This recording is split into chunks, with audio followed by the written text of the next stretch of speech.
ओम शांति। सेवा द्वारा प्राप्त मान मर्तबे का त्याग कर अविनाशी भाग्य बनाने वाले महात्यागी भव। आप बच्चे जो श्रेष्ठ कर्म करते हो, इस श्रेष्ठ कर्म अथवा सेवा का प्रत्यक्ष फल है सर्व द्वारा महिमा होना। सेवाधारी का श्रेष्ठ गायन की सीट मिलती है, मान मर्तबे की सीट मिलती है। ये सिद्धि अवश्य प्राप्त होती है, लेकिन ये सिद्धियाँ रास्ते की चट्टियाँ हैं। ये कोई फाइनल मंजिल नहीं है। इसलिए इसके त्यागवान भाग्यवान बनो। इसको ही कहा जाता है महात्यागी बनना।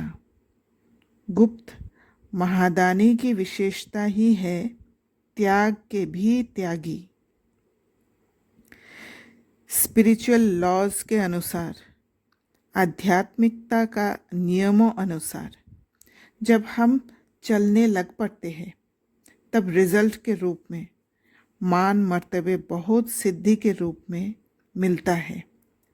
जैसे कि कोई अच्छा स्थान, जैसे कि मधुबन में रहने से स्वतः ही देवता का मान मिल जाता है और आत्मा उन सिद्धियों में अटक जाती है।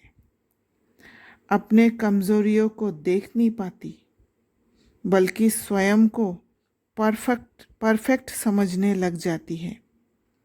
यह है सबसे बड़ा पुरुषार्थ में बंधन या माया की जंजीर, जिससे निकलने का रास्ता दिखाई नहीं देता।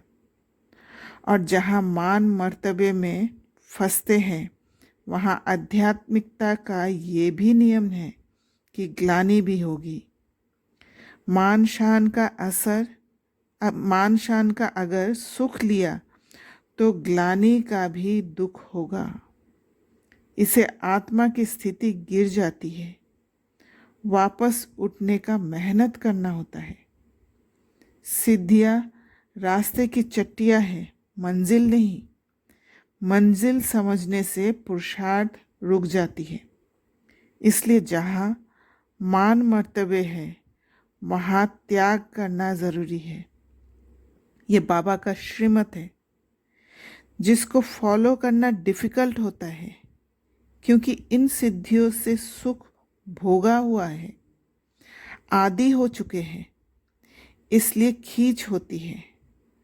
बंधन बन चुका है जो दिखाई भी नहीं देता, आत्मा को मंजिल तक पहुंचने नहीं देती। इन बंधनों को तोड़ आगे बढ़ना ज़रूरी है।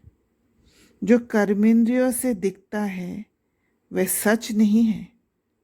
दिव्य बुद्धि से बातों को समझ, हलचल से बचना है, स्थिरता लाना है। जैसे कि बंदर, वह अपने जगह पर ही एक टाली से दूसरे टाली पर कूदते रहेगा, एक पेड़ से दूसरे पेड़ पर कूदते रहेगा। उतना ही उसकी दुनिया है। आगे बढ़ने का कोई इच्छा ही नहीं। मंजिल तक पहुंचने का लक्ष्य नहीं होता।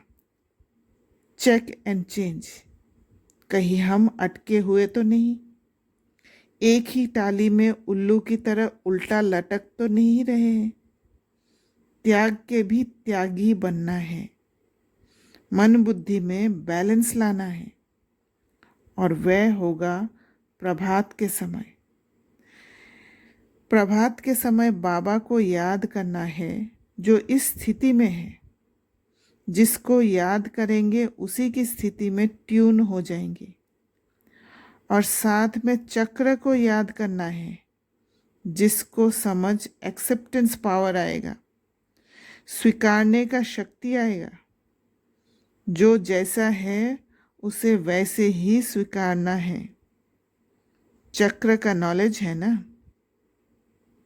अच्छा, ओम शांति।